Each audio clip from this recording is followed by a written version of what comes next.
We're back with, man time is just getting so exciting these days, I don't know. We're back with Damian Spaudling from Damian Spaudling School of Music, studios in Collingwood and Barrie, Ontario. Thank you.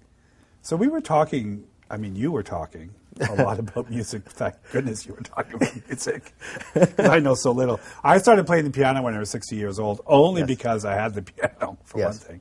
Yes. And it was sitting there in my house, and I thought I should learn how to play it rather than just storing it. Yes. And I started playing, learning to play music with a wonderful teacher for me, works very well, Eleanor Honey. And I was explaining to her that you were coming on the show tonight and learn music by ear, you know, and all this. But it's good to relax the mind. It's good therapy. I mean, you know, martinis are nice too, but you know, sometimes when I sit at the piano, and there's one piece I know very well, and anybody says, "Oh, do you play?" "Oh yeah, I play," and I play the same tune all the time. You know? Yes. But it is good, don't you find? Do people come to you to say for that specific reason? Like I want to relax and.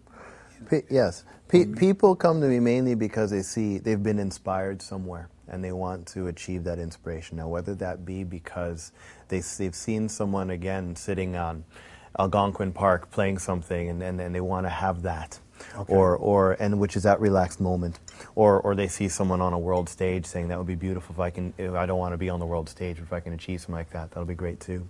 And then as they go through the journey, they realize how centering music really is.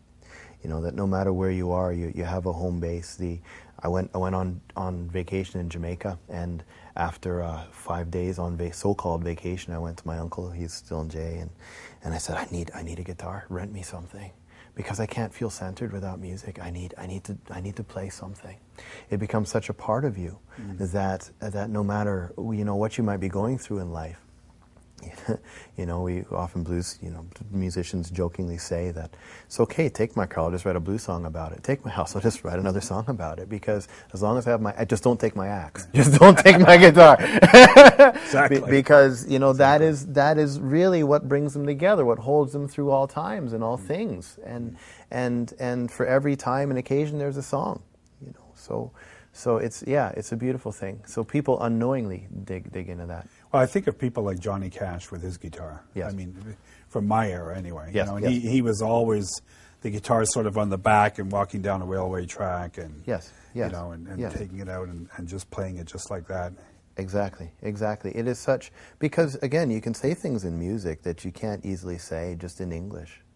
You know, I was having a conversation with my wife the other day. She's like, how can you express such deep things musically, but sometimes you just can't come out with how you're feeling at a certain moment in time. It's like, you know what, even in music, I might spend 45 minutes just deep in thought and deep in finding my emotional expression to bring that forth. And it's such a healing, holistic thing. Damian, I think we could be onto something. No, really. So what we're saying here is that men who don't like to express themselves with their wives, you're suggesting they come to you, you can teach them the guitar, and they can sing to them what they're feeling.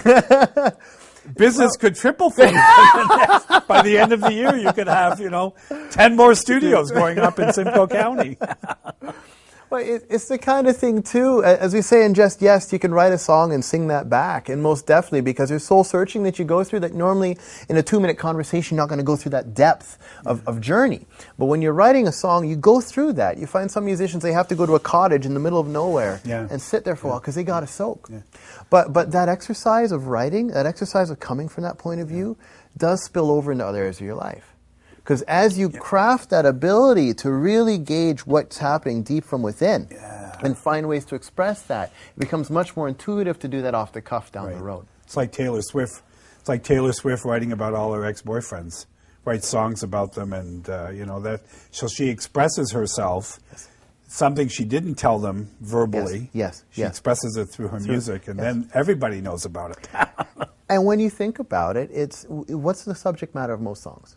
It's love. Either love, a get-together, a breakup. It is some hurt, some spirit hurt, or some victory, something. We Are the Champions to I want to kill myself for some reason. But it's something that hits and resonates deep. I can't think of a world-class touring song about peanut butter.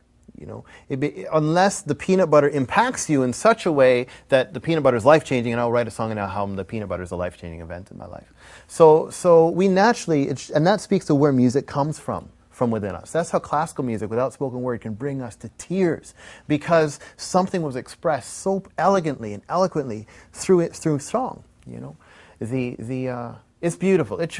Sorry, my brain just goes down so many paths. It's just so beautiful. No, I agree with you, because I heard recently on television on one of the X Factor, Carly Rose sang "Somewhere Over the Rainbow." Yes, yes. And that "Somewhere Over the Rainbow," I mean, it's been around a long time. Yes. Before The Wizard of Oz and since The Wizard of Oz. Yes. But here she is at 13, bringing it out, touching people emotionally, because of the way she interpreted that song at 13. Yes. And you think she's 13. Yes. Yes. And yet out of that, out of her vocal instrument comes this beautiful rendition of "Somewhere Over the Rainbow," and you're going, wow. Yes. Yes, it's amazing. It's another generation, another generation picks up on this music. Yes, yes, because it impacted in the same way it impacted you and I, you know, when the original was brought out. And it's amazing how many expressions there can be to one single song. Yeah. It's so many different takes. And with her, especially coming from Judy Garland probably was supposed to be 12 or 13. Yes. She probably was a little older, but it was a song that you could see a young girl like that singing it, and it just resonated with me, because it made sense for me to hear her sing that as opposed to Titanic, for example. Yes, yes. You can see how limited I am in No, music it's all knowledge. great. It's all great.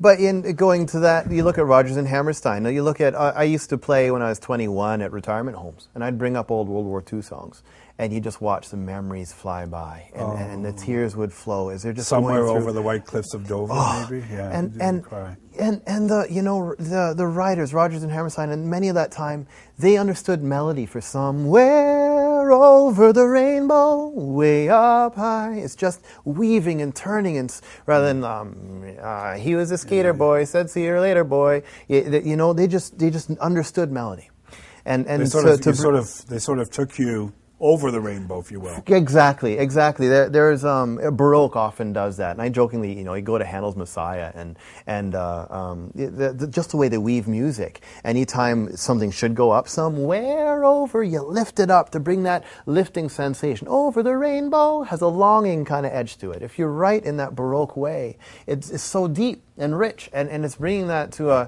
audience that normally listen to music for its pounded headedness, or how good the mix is, and so on, or how the lyrics are. But to bring musicality current, it's beautiful, and you'll see those diamonds out there. And the way a song can hit you at a certain age, like 10, 11, 12, and how that song can impact you 30, 40, 50, like Somewhere Over the Rainbow impacted me years and years ago. Yes. But even now, today, I can play it, and it just brings me back, and I'm thinking, wow. Yes, yes. One thing that's interesting as well is I used to write a lot when I was a teenager, and I write now as an adult, and I realized just this in the last year, I don't know, dummy, but just this last year or two, somewhere in this mix, that I'm writing so differently now. I keep trying to approach music how I did years ago and realize I have changed. I'm not the same individual I used to be. And it's it's a very personal thing, but an indication of where I am in my life and what I've been going through, what I have gone through, and where I am going, and how it's represented in my music. And you hear musicians that go through that change in journey. It's like, well, why did they come out with that fourth album? It sucked compared to the first three. Well, they changed, and they're coming from a new place.